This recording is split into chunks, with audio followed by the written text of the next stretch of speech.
Eu dacă aș avea treaba asta, să știu că am eu călcâiul care m-ar putea ucide, păi frate, dacă nu mi-l făceam cu ciment, puneam un bloc de ciment acolo, era mai greu o luptă, că nu puteai să... Mamă, dacă ajung la voi, bă, să vezi ce-ți fac. Ia nu mă cuci. Îl tăiau ăștia cap. Aha! Nu putea să moară. Și bă, e o chestie, s-au bătut 10 ani de zile, 10 ani, grecii cu troieni, 10 ani de zile. Pentru ce? Pentru o femeie, pentru Elena. Sau pentru ca în sfârșit pare să scape de coșul. 10 ani să te bați pentru o femeie, nu mai bine după 10 ani zicea Priam, hai mă Elena, du-te dracu, du-te, hai. Du-te la mine la ușa tău acolo. Și zice, măi, n-ați bătrân acum. Lasă. 10 ani să se bată. Și știți de ce? Ați văzut filmul cu Troia. Când vine la un moment dat Brad Pitt vine în fața cetății Troiei și începe Hector! Hector! Singur, fără nicio armată, Hector! Asta dă dovadă că nu era niciun arcaș țigan în armata troiană. Ar fi fost un arcaș țigan acolo, Hector, t-ați făcut bun. În care bulevaca? În care șmecă? Hai manele, băgăm acum! Și eu s-a bătut 10 ani de zi, 10 ani de zi, nu găseau soluția, pac, agamenul, pac, să le tăiem cu lama, să-l mutăm mai în parte. Nu mergea nimic. Și Ulise, care la un moment dat fumase niște iarbă de acolo, de prin împrejurimile Troiei, veni și... Agamenul, cu aia,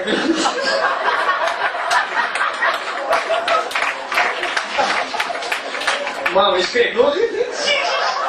Ce fustese de cuză, așa, ce prosă, și mi-a zis, Gargamelul, prieten, am super idei, frate, super tare, mega șmecherie, super crazy, frate.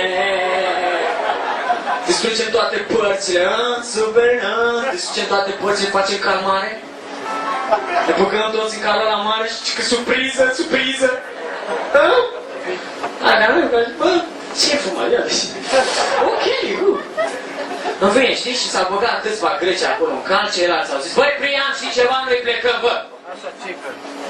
Ne-am săturat să ne batem 10 ani pentru o femeie și n-aveam niciun gând să vă cucerim cetatea și să vă luăm femeile și pământurile să le... Plecăm! Bă! Plecăm, bă! Fute-o, bă! Priam stătea cu urechea la poartă acolo și băi, am plecat, repede, deschideți porțile războiului. Casandra, vină repede, pac, deschid repede porțile războiului și... Aha, așa îmi place, un cal. Hai, aduceți-l înăuntru. Puneți-l aici, pe televizor. Și ăla vreau să vă spun că a fost primul MTV Cribs.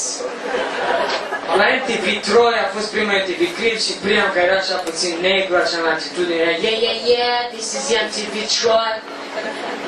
Yo, MTV, check out my crib. Yeah, motherfuckers. Yeah, this is the only house in Troy. Man, motherfuckers. Yeah, let's go inside. Let's see my motor riders. Horses everywhere. Yeah, that's my automobiles, yeah. Like horse with food, whatever. Yeah, this is the DVD player right here. MP3 player, the plasma television. I don't think that exists, but I got one, motherfucker. And this is the horse right here. Greek style. Și n-a avut curiozitatea să se uite în calul ăla, pe bune. Și Casandra, care a avut blestemul să nu creadă nimeni, i-a zis, tată, să știi că-ți greci acolo. Tată, să știi că-ți greci acolo, uite-te în cal. Era așa puțin moldovean, că tată, uite-te repede în cal acolo. Uite-te acolo în cal, că scrie și spune eu, uite. Să-mi cadă mie să ți-l dacă nu usa acolo. Și n-am avut curiozitate, că dacă te deschideau, scoteau o șică acolo, îl găsea pe Ulise.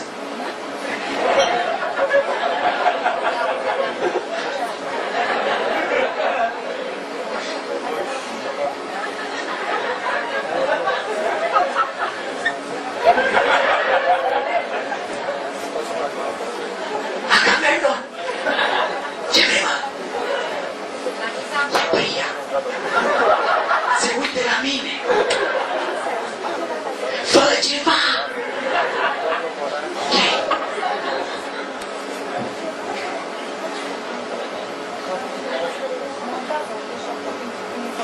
Nu suntem aici.